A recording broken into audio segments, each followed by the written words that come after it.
Bom dia, irmãos, a paz do Senhor. Estamos iniciando mais uma escola dominical, online dessa vez. Estamos separados, mas sempre juntos pelo coração. E eu convido os irmãos, aonde estiverem, a louvarem ao Senhor conosco. Dobre o seu joelho, como você achar melhor, feche os seus olhos. Nesse momento, se conecte com o Senhor. E vamos cultuar a Deus com tudo que nós temos, com tudo que nós somos, porque só o Senhor é digno do nosso louvor e adoração. Senhor, nós te louvamos, Pai, porque Tu és o nosso Deus, Deus maravilhoso, Deus que tem cuidado de nós, Senhor. Muito obrigada por esse momento na Tua presença, Pai, onde a Tua igreja, Senhor, se reúne, cada um em seus lares, Senhor, para Te adorar, Senhor, enquanto família, para exaltar o Teu nome, para lembrar, Senhor, da comunhão que temos com o Senhor, apesar desse momento onde nós estamos fisicamente separados, Pai. O Senhor nos deu essa oportunidade de nos conectarmos e estarmos juntos aqui na Tua casa, Te exaltando e Te glorificando mais uma vez. Muito obrigada, Senhor, pela vida, pela oportunidade que temos, Senhor, de exaltar o Teu nome livremente, de Te glorificar. Em nome de Jesus, que o nosso coração esteja em constante culto ao Senhor, Deus. Muito obrigada por essa manhã na Tua presença. Nós Te louvamos em nome de Jesus. Amém.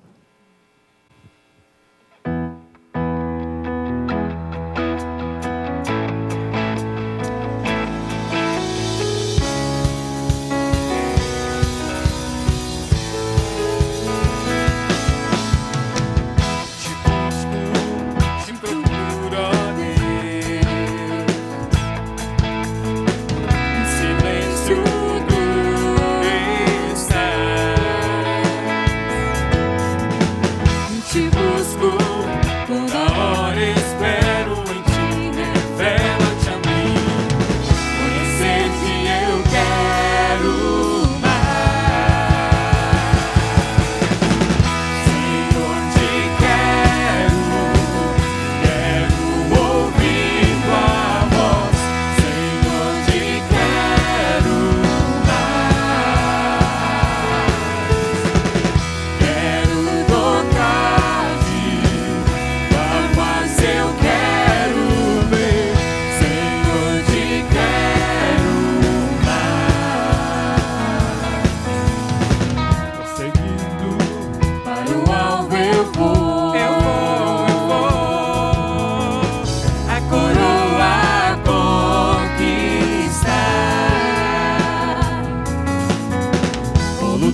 Bom dia, meus irmãos, que a graça e a paz do nosso Senhor e Salvador Cristo Jesus esteja sobre você, sobre sua família, sobre a sua casa. Graças a Deus, acordamos para mais um dia lindo, não apenas por causa do clima, não apenas por causa do tempo, mas porque esse é um dia que o Senhor Deus fez para que nós nos alegremos nele, glorifiquemos o nome do nosso santo Deus.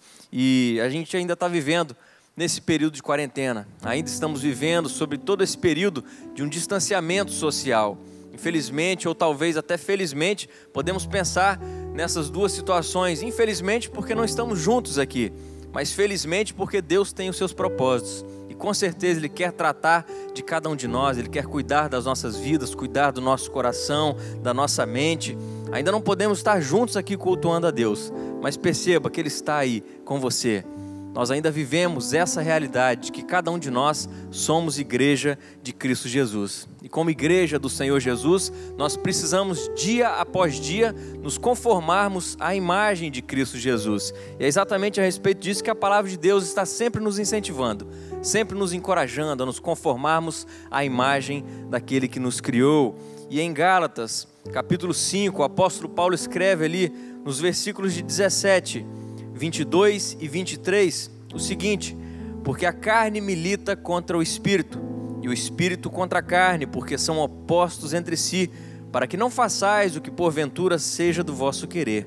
Versículo 22 e 23 diz: mas o fruto do espírito é amor, alegria, paz, longanimidade, benignidade, bondade, fidelidade, mansidão, domínio próprio.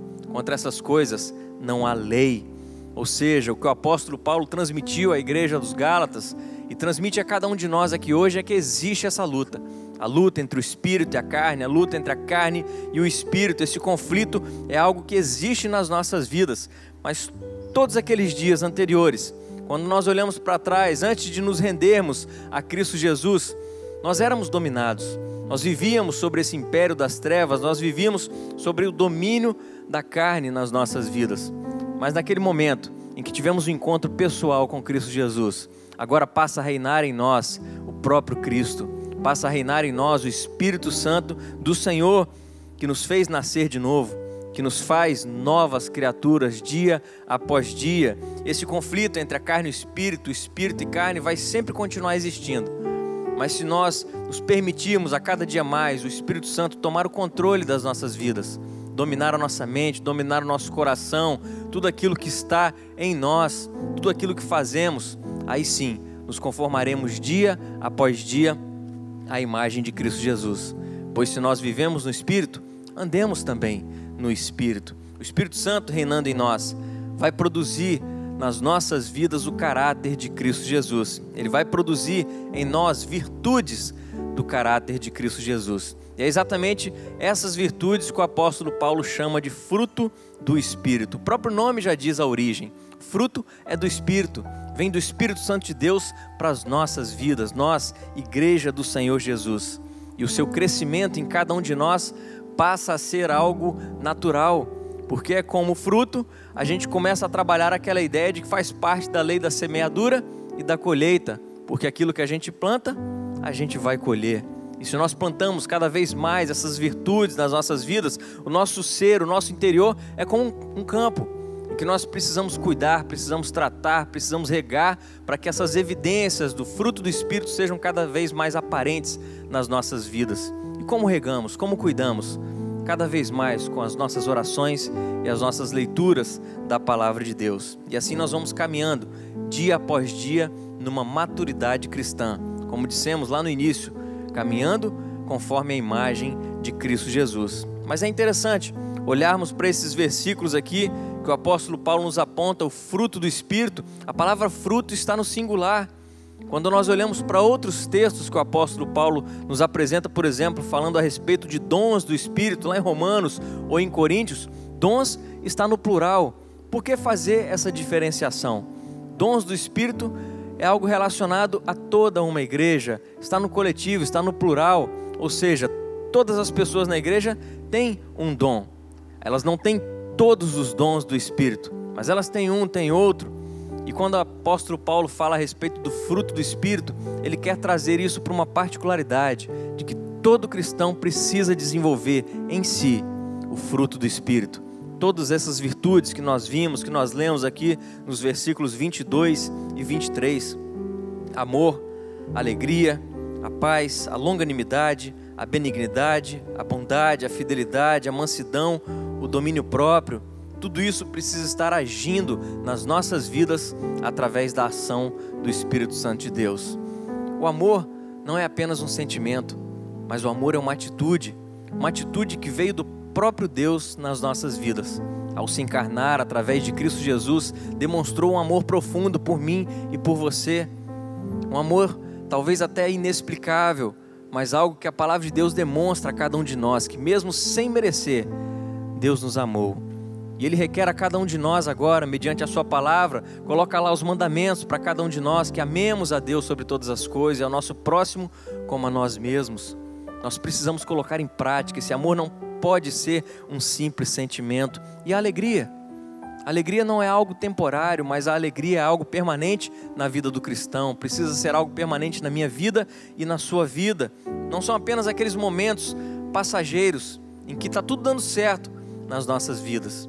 Pense agora o momento que estamos vivendo, uma crise global. É possível sermos alegres, porque a nossa alegria não está nesse mundo. A nossa alegria está no Senhor Deus. Ele é a nossa alegria. E a paz? Que virtude é essa que precisa inundar as nossas vidas? A paz que nós precisamos ter é uma dádiva de Deus. É essa confiança em Jesus que nos traz a paz, porque Ele mesmo nos reconciliou com o próprio Deus. Cristo Jesus nos reconciliou com Deus, nos trazendo assim a paz. Antes estávamos totalmente distantes, afastados de Deus, mas em Cristo Jesus fomos reconciliados, e em Cristo Jesus nós temos paz. A quarta virtude, a longanimidade, diz respeito à paciência, é ser lento em se irar. O cristão precisa ser paciente diante de tantas situações onde somos muitas vezes caluniados, onde somos muitas vezes maltratados, exatamente pelo fato de termos a nossa crença, a nossa fé em Cristo Jesus. E essa é uma característica, uma virtude do próprio Deus. Ele se demonstrou longânimo, tolerando pacientemente cada um de nós, seres humanos, falhos, pecadores. A quinta virtude, a benignidade, significa uma disposição gentil e graciosa para com os outros. E é quase que impossível a gente não se lembrar daquela situação onde Jesus está diante de pessoas ali que acusam uma mulher pega em flagrante adultério. E Jesus demonstra a sua benignidade ali, dizendo o seguinte: olha, quem não tem pecado, atire a primeira pedra. E ele vai junto daquela mulher e diz: olha, filha, vai-te em paz e não peques mais. Todas as pessoas aqui te julgaram, mas eu não estou te julgando. Vai e não peques mais. O próprio Jesus Cristo demonstrou benignidade. Essa é uma virtude do próprio Jesus, uma virtude do próprio Deus. E a bondade está totalmente atrelada à benignidade, como a sexta virtude aqui. Mas o teólogo William Barclay, ele disse o seguinte: a diferença está no fato de que a bondade, ela pode reprovar, pode corrigir, pode exortar, só que a benignidade, ela pode simplesmente ajudar. Como eu falei, a bondade vai dizer o seguinte: ela exorta, ela repreende, como Jesus disse para aqueles acusadores, para os fariseus, né, diante daquela mulher que foi pega em flagrante adultério. Quem não tem pecado, que atira a primeira pedra. E diante daquela mulher, diante daquela cena, Jesus Cristo simplesmente a ajudou. Vai e não peques mais. A bondade que o Espírito Santo coloca em nossas vidas, percebam que Ele produz em nós uma bondade que é ao mesmo tempo amável e também enérgica. Ela nos leva a uma atividade. A sétima virtude, a fidelidade, significa exatamente sermos leais ao nosso Deus, é confiar em Deus, mesmo quando as pessoas, mesmo quando o sistema desse mundo nos diz totalmente o contrário, que Deus não existe, que Deus não é digno de confiança, mas nós permanecemos confiando no Senhor Deus. É essa fidelidade, uma fidelidade decorrente da fé em Cristo Jesus, porque o cristão vive pela fé, o cristão vive de fé em fé. A penúltima virtude, a mansidão, significa não uma fraqueza, mas uma força tão poderosa que está sob controle. E eu fiquei imaginando aqui a respeito do Anderson Silva, quando estava ali no seu auge, dentro ali do octógono, ele era uma fera, mas quando saía daquele ambiente, um cara de paz, um cara tranquilo, um cara família. É essa força total que está sob controle. Isso demonstra mansidão.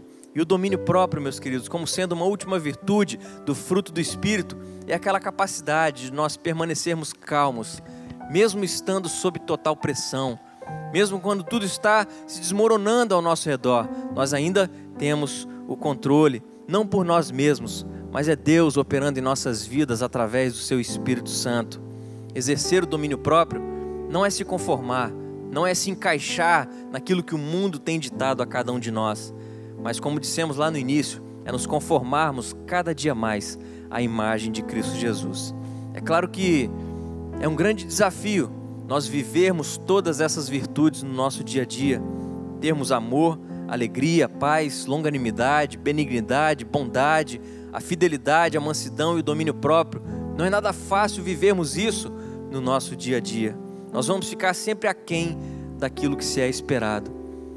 Mas a palavra de Deus nos apresenta boas novas, porque com a ajuda do Espírito Santo, Ele que nos guia, Ele que nos conduz, Ele que nos capacita, com a ajuda do Espírito Santo, nós podemos sim viver essa vida de conformidade com Cristo Jesus, uma vida parecida com a de Cristo Jesus. E eu convido você, meu irmão, minha irmã, a se juntar comigo nessa busca, nesse desafio, a cada vez mais vivermos todos os dias debaixo da submissão e do senhorio de Cristo Jesus, através da ação do Espírito Santo de Deus em nós. Porque quando nós entregamos as nossas vidas a Cristo Jesus e o Espírito Santo começa a transformar as nossas vidas, o nosso caráter, essas virtudes, todas essas virtudes que o apóstolo Paulo pontuou aqui, elas se tornarão evidentes em cada um de nós. Vamos ser desafiados dia após dia a vivermos essas virtudes em nossas vidas, e assim que Deus nos abençoe. E lembrando, meus irmãos, que nossas classes de escola dominical estão funcionando normalmente, agora na sequência aqui no YouTube ou no Facebook, você pode acompanhar. Você que é aluno da classe de vida cristã, vai continuar aqui na sequência. As demais salas de casais, teologia, jovens, adolescentes, a congregação de Colina e a congregação de Serra Dourada, cada uma estará funcionando normalmente também, e os links serão disponibilizados, já estão disponibilizados ali, você pode acessar a cada uma dessas classes e contribuir também com o crescimento conjunto do povo do Senhor Deus. Então, vamos participar da nossa escola dominical. Às 15 horas temos a reunião com as crianças, e tem um aviso muito importante aqui: aquele que convidar mais crianças para participar dessa reunião vai ganhar uma cesta de chocolates. O Tangerina ganhou essa cesta de chocolate na quinta-feira, e agora nesse domingo, hoje teremos então mais um sorteio. Então, traga aí os seus convidados, né? Faz ele assistir a live aí com as crianças, que tem sido muito divertido, tem sido um aprendizado muito útil com a palavra do nosso Deus. E vamos orar, feche os seus olhos aí e tenhamos todos uma ótima aula debaixo da graça do nosso Deus. Pai querido, muito obrigado por mais essa oportunidade que o Senhor nos dá de aprendermos da Tua palavra, que o Teu Santo Espírito possa iluminar a nossa mente, o nosso coração, que possamos estar aptos nesse instante, a aprendermos aquilo que o Senhor quer de cada um de nós, aquilo que o Senhor quer nos instruir. Por isso, Deus, mude aquilo que precisa ser mudado nas nossas vidas, transforme o nosso caráter, o nosso ser, tudo isso para que venhamos a glorificar o Teu nome. Abençoe os professores, abençoe os alunos, todos aqueles que estão envolvidos diretamente ou indiretamente no funcionamento dessa escola dominical. Que a Tua graça, o Teu amor esteja sobre nós, Deus. É assim que nós oramos, em nome de Jesus. Amém. Deus nos abençoe.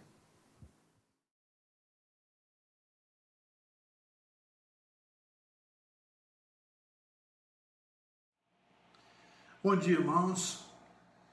Estamos felizes em poder, neste domingo, juntos estudarmos um pouquinho mais da Palavra de Deus, que tenhamos um domingo de paz e tranquilidade.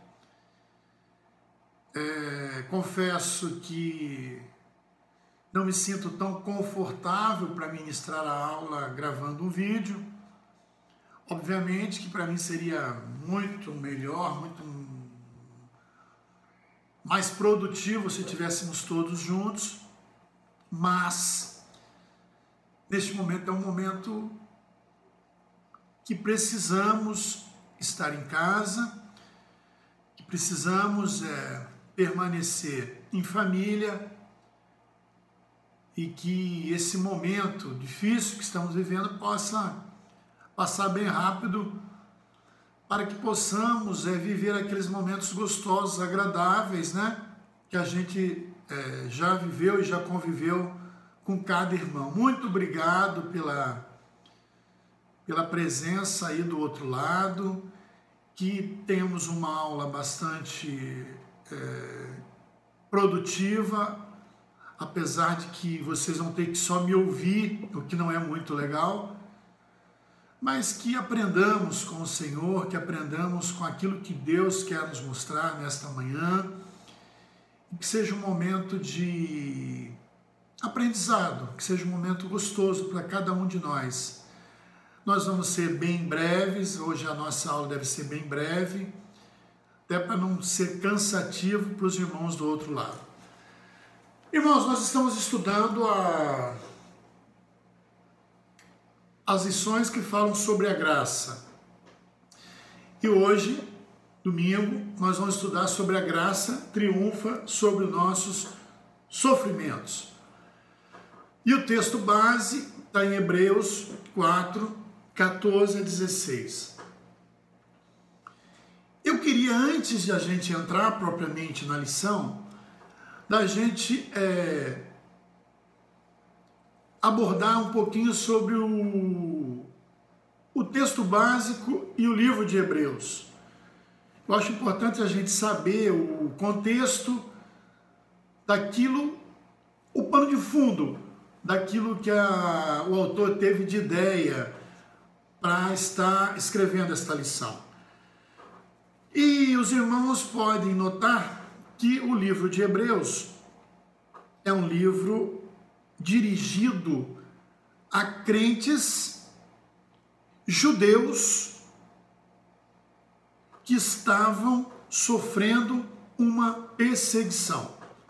Se você pegar o livro de Hebreus e tiver a oportunidade de ler, é um livro curto, tem apenas 13 capítulos, vocês vão ver que o livro foi escrito a um povo e, pelos relatos dos estudiosos, é um povo judeu, porém cristão. E eu gosto bastante de história, e eu acho legal a gente saber um pouquinho da história do livro. Essa carta escrita aos Hebreus, o nome já inclusive o nome é bem sugestivo, não sei se os irmãos também concordam comigo, mas o nome já é sugestivo, Carta aos Hebreus. Essa carta, se ela pudesse ser resumida em uma única palavra, todo o resumo da carta seria melhor. Isso aí é um estudo, inclusive, do reverendo Hernandes. E se ela pudesse ser resumida em uma sentença, Cristo é melhor. Por que a gente está falando isso? Porque essa carta ela é escrita e dá total ênfase a Jesus, a ascensão de Jesus aos céus. Os quatro primeiros evangelhos, eles relatam a vida do nosso Senhor e Salvador Jesus Cristo aqui na terra. Se você pegar aí Mateus, Marcos, Lucas e João, eles vão relatar a trajetória de Jesus Cristo aqui na terra. Seu nascimento, seus milagres, suas curas, a traição, a trajetória até a cruz, a morte na cruz, a ressurreição. Os quatro evangelhos relatam exatamente a vida de Jesus na terra. Alguns estudiosos dizem ou sugerem que o livro de Hebreus poderia ser o quinto evangelho, porque o livro de Hebreus relata a ascensão de Jesus ao céu. Jesus como sendo o grande sumo sacerdote, o advogado, aquele que está à destra de Deus, que intercede por mim, que intercede por você. Esse é Jesus. A carta aos Hebreus mostra que Jesus está acima de todos os outros sacerdotes. De Arão, sacerdote, Jesus está acima de Arão, porque Jesus é o grande sacerdote. Se nós fôssemos olhar um pouquinho sobre a carta, qual que é o tema dessa carta? Qual que é a razão dessa carta? O tema dessa carta é superioridade de Cristo. Cristo é superior aos sacerdotes e é superior aos anjos. Se você pegar aí a Bíblia e dar uma olhadinha aí, a própria Bíblia sugere isso. Cristo superior a todos os sacerdotes e superior aos anjos. Nosso tema de hoje, nossa lição de hoje, vai falar sobre a graça triunfando sobre o sacrifício. A graça que triunfa, sobre os nossos sofrimentos. Eu comecei falando do livro de Hebreus e trazendo para vocês um pouquinho da história. Por quê? Porque os irmãos, pelo qual essa carta, essa epístola foi escrita, estavam vivendo um grande momento de sofrimento. E muito sofrimento. Se você pegar aí e abrir a sua Bíblia em Hebreus 10, 34, vocês vão ver que o povo, que os judeus cristãos estavam sofrendo grande perseguição. Porque não somente vos compadecestes dos encarcerados, como também aceitastes com alegria o espólio dos vossos bens, tendo ciência de possuirdes vós mesmo patrimônio superior e durável. Ou seja, até os próprios bens deles estavam sendo saqueados, estavam sendo tirados. Então aqueles que estavam seguindo a Jesus Cristo, que tinham se convertidos e que estavam, a partir disso, tendo uma vida diferenciada, buscando seguir o Evangelho, eles começaram a ser perseguidos. Em Hebreus 12, 4, vocês vão ver que existia até mesmo o martírio. Olha lá o que diz a palavra de Deus. Ora, na vossa luta contra o pecado, ainda não tendes resistido até ao sangue e estáis esquecido da exortação que, como filho, discorre convosco. Ora, na vossa luta contra o pecado, ainda não tendes resistido até ao sangue. Ou seja, estão vivendo até mesmo a morte, pelo fato de terem entregue as suas vidas a Cristo. Então, quando se fala que a graça triunfa sobre os sofrimentos relatados eram sofrimento de perseguições, era o sofrimento de perda de bens, era o sofrimento de até mesmo a sua vida ser entregue pelo amor a Jesus Cristo. Se vocês quiserem ainda saber um pouquinho mais disso que eu estou falando, abram lá em Atos 18, 2, e vocês vão ver exatamente aquilo que acontecia nesta época. Atos 18, 2 diz assim, ó, lá onde? Lá em Corinto. Encontrou certo judeu chamado Áquila, natural do Ponto, recentemente chegado da Itália, com Priscila, que era sua esposa, em vista de ter Cláudio decretado que todos os judeus se retirassem de Roma. Ou seja, a carta aos Hebreus, segundo os estudiosos, dá-nos a ideia de que a carta foi escrita em Roma. E por esse decreto de Cláudio, de que todos os judeus cristãos deveriam sair da cidade, essa carta foi escrita para que eles não se dispersassem, eles não abandonassem a fé, eles não deixassem de seguir a Jesus Cristo, eles continuassem, que vale a pena sim seguir a Jesus, apesar das dificuldades, apesar dos sofrimentos, apesar das dores. No mundo tereis aflições, mas tende bom ânimo. Então a carta foi dirigida a este povo para que eles, em hipótese alguma, desanimassem da fé. Para que, em hipótese alguma, eles deixassem de fazer aquilo que eles já tinham aceitado, fazer a vontade de Deus. Então, o escritor desta carta dirige essa carta a estes crentes. Quem escreveu a carta dos Hebreus?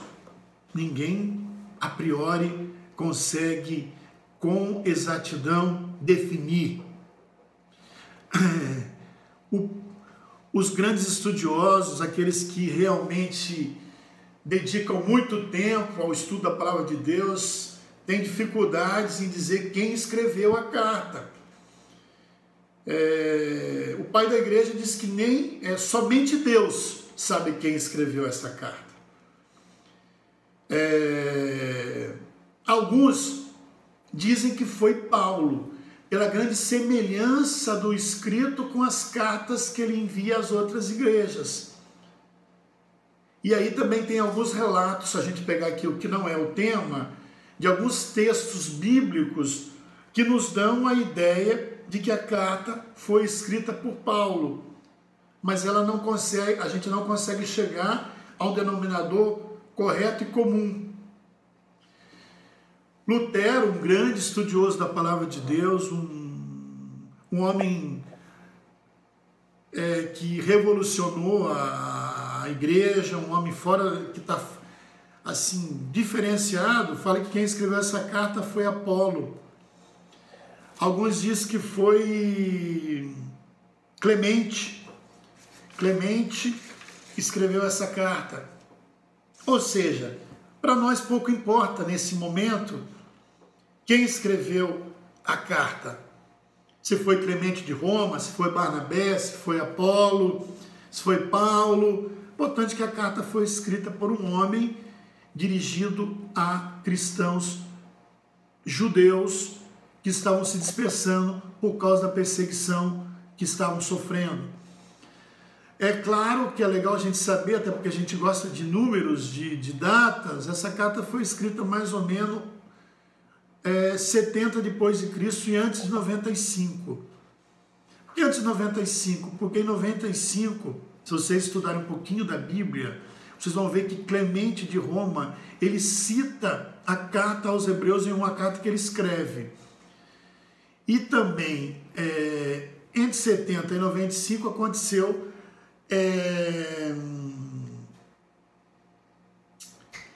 aconteceu a invasão de Jerusalém e a destruição do templo. Então também isso seria relatado na carta, obviamente, entre essa época. Então por isso que se especula que ela foi escrita antes de 70.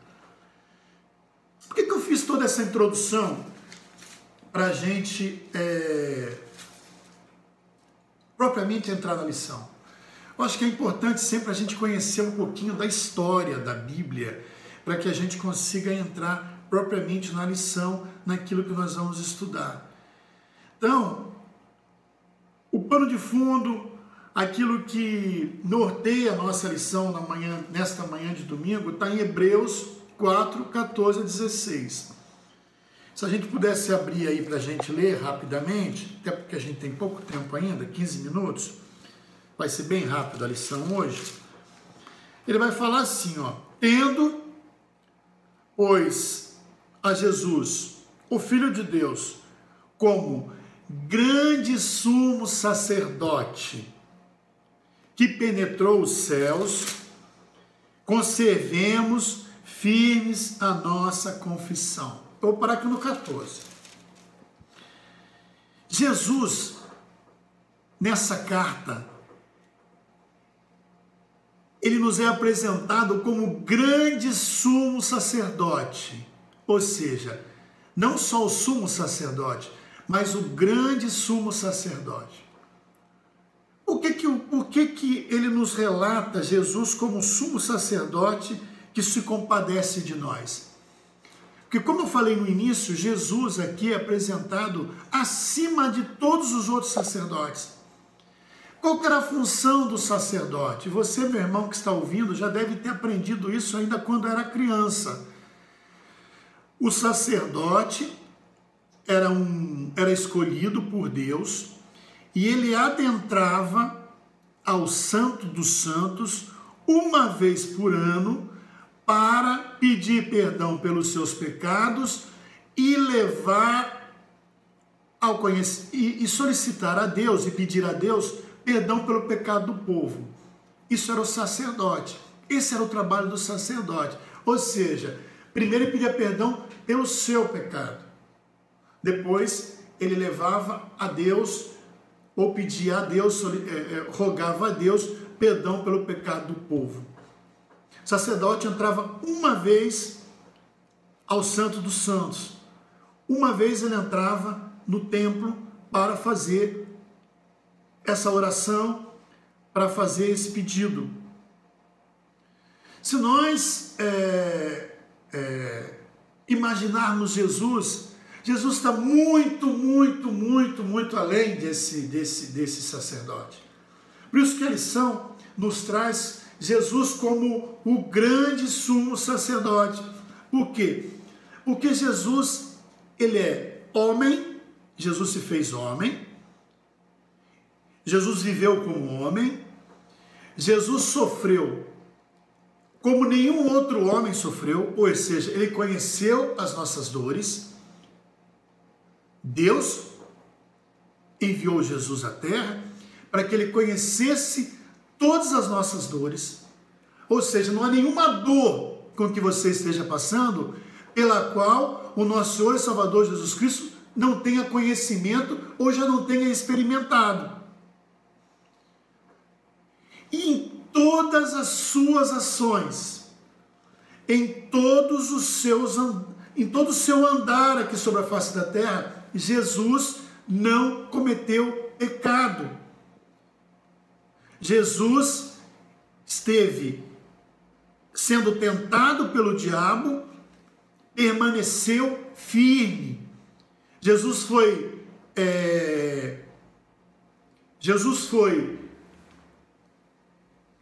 enganado por um homem, por Judas, foi traído. Jesus permaneceu firme. Jesus caminhou até o Calvário, sendo humilhado, sendo chicoteado, sendo esbofeteado, sentindo sede porque ele era homem, sentindo fraqueza porque ele era homem, sentindo dor porque ele era homem, mas em nenhum momento ele cometeu pecado. O sacerdote, ele solicitava o perdão a Deus. Jesus é o próprio Deus. Jesus, ele penetrou os céus. O sacerdote não tinha condições de penetrar os céus. Jesus penetrou os céus, está no plural. Os céus. O texto vai além. Porque não temos sumo sacerdote que não possa compadecer-se das nossas fraquezas. Antes foi ele tentado em todas as coisas à nossa semelhança, mas sem pecado. Aleluia, glória a Deus. Esse sumo sacerdote, esse Jesus, ele sofreu, foi tentado em todas as coisas à nossa semelhança. Você tem sido tentado? Você tem passado por dificuldades? Você tem sofrido com esse momento que nós estamos vivendo de enclausuramento, achando que é o fim? Jesus sofreu muito mais do que tudo que possamos imaginar. Jesus viveu esse sofrimento na sua pele, na sua carne. Então, todos os nossos sofrimentos, Jesus conhece. Jesus já passou. E a melhor de todas as respostas. Ele tentado em todas as... Antes foi tentado em todas as coisas, a nossa semelhança, mas sem pecado. Ele se compadece das nossas fraquezas. Eu tenho tantas fraquezas, irmãos. Às vezes eu me sinto tão fraco. Às vezes eu me sinto tão derrotado. Às vezes eu me sinto tão distante de Jesus, tão distante de Deus. Mas a minha alegria, a minha satisfação, acho que aquilo que preenche o meu coração é saber que esse Jesus, como um sumo sacerdote, como meu advogado, ele se compadece da minha fraqueza, ele se compadece da sua fraqueza, ele se compadece da sua dor. Esse é o Jesus, esse é Jesus. E essa graça que triunfa sobre os nossos sofrimentos. E aí, baseado nesse texto básico de Hebreus 4:14 a 16, nós entramos diretamente na nossa lição deste domingo. A graça de Jesus triunfa sobre nossa vida, sobre nossa história e sobre os nossos sofrimentos. Você quer uma notícia melhor do que essa, irmão? Você que está aí me ouvindo do outro lado, você ter a ciência, você ter a certeza de que a graça de Jesus triunfa sobre sua vida, sobre sua história, sobre os seus sofrimentos. Todos nós, irmãos, todos nós, no momento que fomos gerados, no momento que passamos ali 9 meses na barriga da nossa mãe, no momento que nós nascemos, começa o nosso sofrimento. Não há nenhum homem sequer que passe a trajetória aqui pela terra e não experimente algum tipo de sofrimento. E se nós fôssemos trazer aqui, ou se nós estivéssemos reunidos aí na igreja, nós poderíamos abrir agora uma discussão para que pudéssemos exemplificar alguns tipos de sofrimento. E são quantos os sofrimentos, irmãos? Quantos de nós não passamos por sofrimentos? Quantos irmãos têm experimentado momentos dificílimos nas suas vidas? Quantos irmãos têm perdido, por exemplo, o sono, preocupado com o que vai acontecer depois dessa crise que o país está vivendo? Como vai ficar a nossa economia? Como vai ficar a nossa segurança?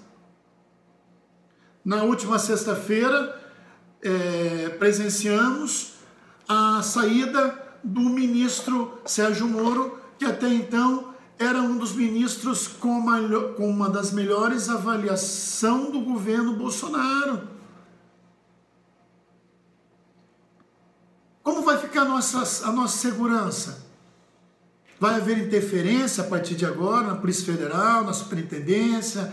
Ou seja, vão começar a vazar as informações que até então têm que ser sigilosas.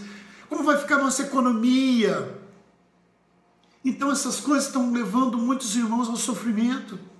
Será que eu vou continuar trabalhando? Será que eu vou ficar desempregado? Será que vai faltar pão na mesa de alguns irmãos? Será que não vai faltar pão na mesa de alguns irmãos? Quantos irmãos estão sofrendo porque os filhos estão inseridos nas drogas? Quantos irmãos estão sofrendo porque os filhos estão inseridos em vícios de álcool, em vícios de sexo, em sites pornográficos? Quantos irmãos estão sofrendo por um casamento que está sendo desfeito, filhos chorando? Quantos estão sofrendo porque têm visto coisas que desagradam na igreja? Então, sofrimentos são coisas peculiares à nossa vida. São coisas que todos nós passamos. Todos nós vamos enfrentar. E uma notícia boa para você, se você ainda não enfrentou, se prepara porque você vai enfrentar. Agora saiba, meu amado irmão, que todos esses sofrimentos estão sendo vistos por um único e suficiente Salvador. Ele conhece as nossas dores. Ele conhece os nossos sofrimentos. Ele sabe até onde nós vamos aguentar. A própria palavra de Deus diz que não há sofrimento pelo qual nós não consigamos aguentar. Ou seja, tudo aquilo que nos vem é porque nós temos força suficiente para suportar. E os sofrimentos, na maioria das vezes, é uma forma que Deus nos dá para nos aproximar muitas vezes dele. Porque quando as coisas estão muito bem, quando as coisas estão caminhando muito tranquilamente, muitas vezes nós esquecemos de Deus. E não é verdade? Recentemente, eu tenho muito contato com alguns missionários de fora do Brasil, e um em particular, que é o reverendo Marcos, que está na França. A França é um país da Europa, que até então, agora também em crise, mas até então sempre foi um país de ponta, que o evangelho não existe. Por que não existe? Porque o povo se acha autossuficiente, não preciso de Deus, eu tenho tudo. Eu tenho dinheiro, eu tenho saúde, eu moro num país tranquilo, eu tenho um bom carro, eu tenho um bom trabalho. Para que Deus? Então, muitas vezes, obviamente que isso não vale para todos, mas muitas vezes Deus permite algum tipo de sofrimento para que nós nos acheguemos a Ele. Deus permite. A lição nos mostra que o que podemos aprender? O que podemos aprender? Primeiro, que a graça nos faz ver o sofrimento como uma experiência humana. Aquilo que eu acabei de falar. O sofrimento é inevitável para todos. Todos. Ninguém vai passar por esta terra sem que tenha experimentado algum tipo de sofrimento. Pano de fundo, só que esse sofrimento, ele é amenizado, ele é tranquilizado pela obra redentora de Cristo. Nós temos um sumo sacerdote que intercede por nós diretamente junto ao Pai. Então por que sofremos? Nós sofremos muitas vezes por causa dos nossos pecados. Desde o momento em que houve o pecado, o sofrimento adentrou sobre a terra. E muitas vezes nós sofremos porque nós carregamos alguns pecados que eles se tornam parceiros nossos, posso assim dizer. Nós cultivamos alguns pecados. E esses pecados, eles vão nos corroendo, vão nos consumindo. Na revista do aluno diz que enquanto eu calei os meus pecados, envelheceram os meus ossos pelos meus constantes gemidos. Muitas vezes, irmãos, nós não confessamos a Deus os nossos pecados. Nós achamos que enganando os nossos filhos, enganando a nossa esposa, enganando o nosso esposo, enganando os nossos pais, nós estamos enganando a Deus, nós estamos nos enganando.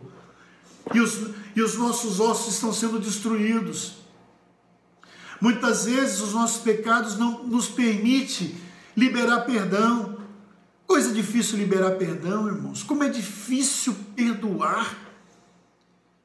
E perdoar às vezes quem a gente gosta. Aquele que não gosta, não vou nem citar. Mas como é difícil perdoar. Como na igreja ou nas igrejas nós temos visto falta de perdão. Como temos visto, como isso é uma coisa, parece que simples, uma coisa assim, aleatória, uma coisa normal. Temos visto, irmãos, muitos líderes religiosos que não conseguem perdoar, que carregam mágoa, que carregam peso, que carregam aquela mala nas costas pesada porque não liberam o perdão. Famílias, muitas vezes entre irmãos, entre cunhados, entre sogro e sogra, entre genros, brigados, não se perdoam, não conseguem perdoar. Muitas vezes a pessoa vai a óbito e a pessoa continua sem perdoar e não perdoou, e vai carregar aquilo para o resto da vida.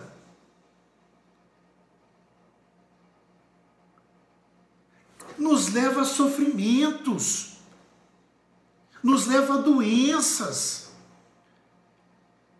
Saiba, meu amado irmão, que nós temos um sumo sacerdote, o grande sumo sacerdote.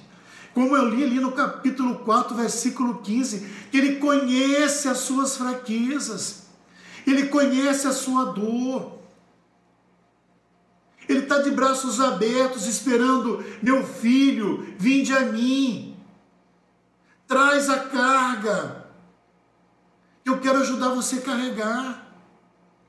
Só que nós muitas vezes nós não levamos, aí sofremos.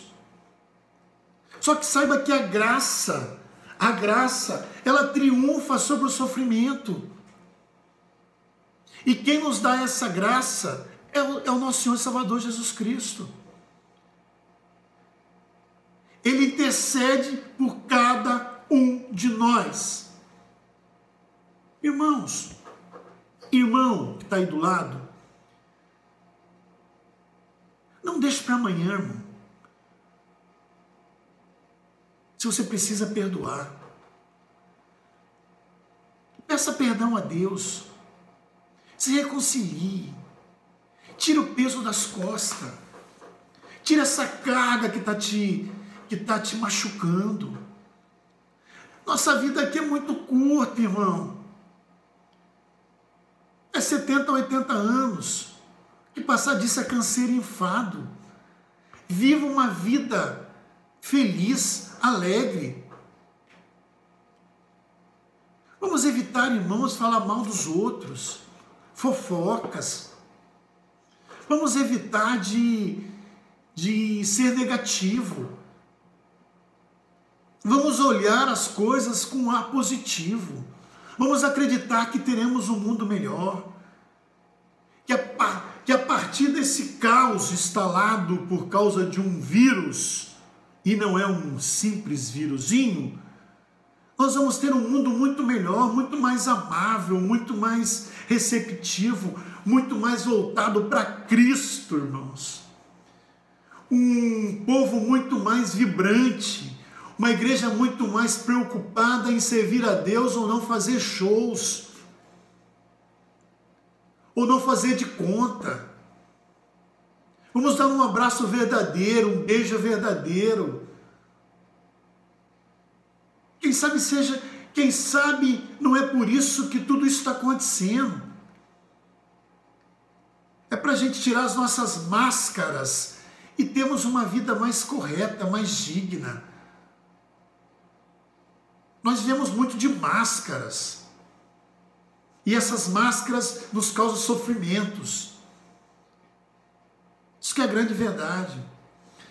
Ainda a lição nos fala, irmãos, que a graça nos dá forças para prosseguir e nunca desistir.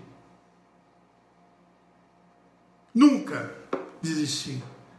Nunca podemos perder a esperança e deixar de confiar em Jesus. Jamais. Nós temos que encontrar força. Nós temos que encontrar força e nunca desistir. Por quê? Porque nós temos um Deus que mandou seu Filho, que encontrou forças para vencer todo tipo de sofrimento. E hoje, Ele está no céu e intercede por cada um de nós. Nós temos um Deus que nos ama, que mandou seu Filho. Nós temos um Deus que olha para você, apesar de você. Olha para mim, apesar dos meus pecados, dos meus erros, das minhas falhas.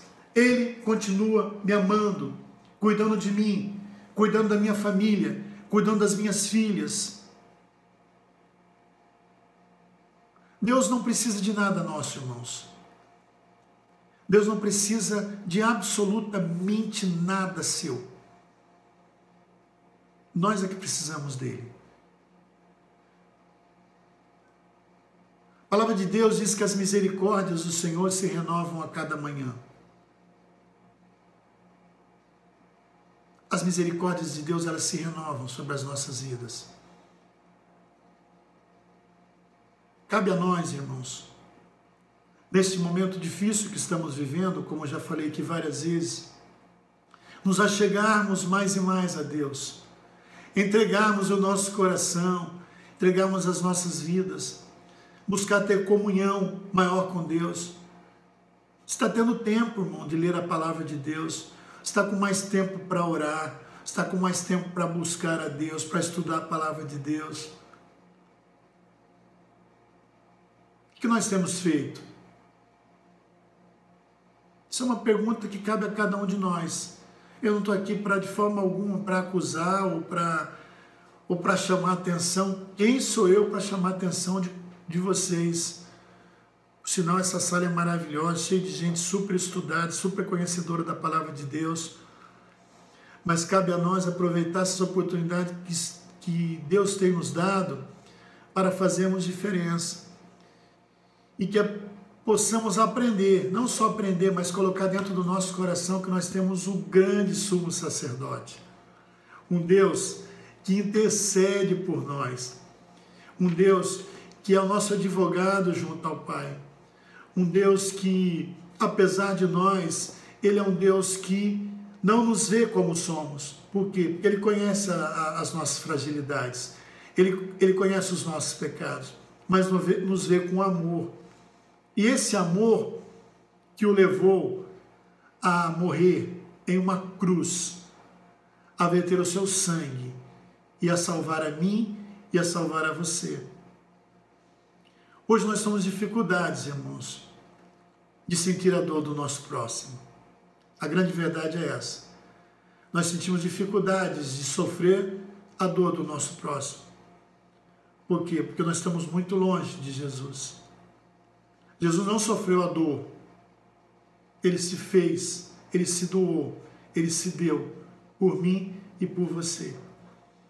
Que possamos, nesta manhã, nos achegar a esse Deus, pedir perdão a Ele pelas nossas falhas, pelos nossos pecados, saber que Ele conhece a estrutura do nosso coração, que Ele sabe que somos pecadores e que apesar de pecadores, Ele nos ama como somos, Ele nos restaura, Ele nos perdoa, e essa graça que é vinda de Deus, ela tira de nós todo o nosso sofrimento.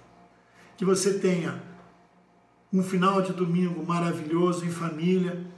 Aproveite esse domingo com seus filhos, com seus parentes, com aqueles que você ama. Estou sentindo muita falta de vocês, queria muito estar presente, junto, dar um abraço em vocês, mas receba o meu abraço, que Deus os abençoe, que em breve, muito em breve, possamos estar juntos para adorar ao nosso Deus. E se não for assim, que possamos um dia, quem sabe, se não for da vontade de Deus, a gente não sabe, possamos nos encontrar na eternidade.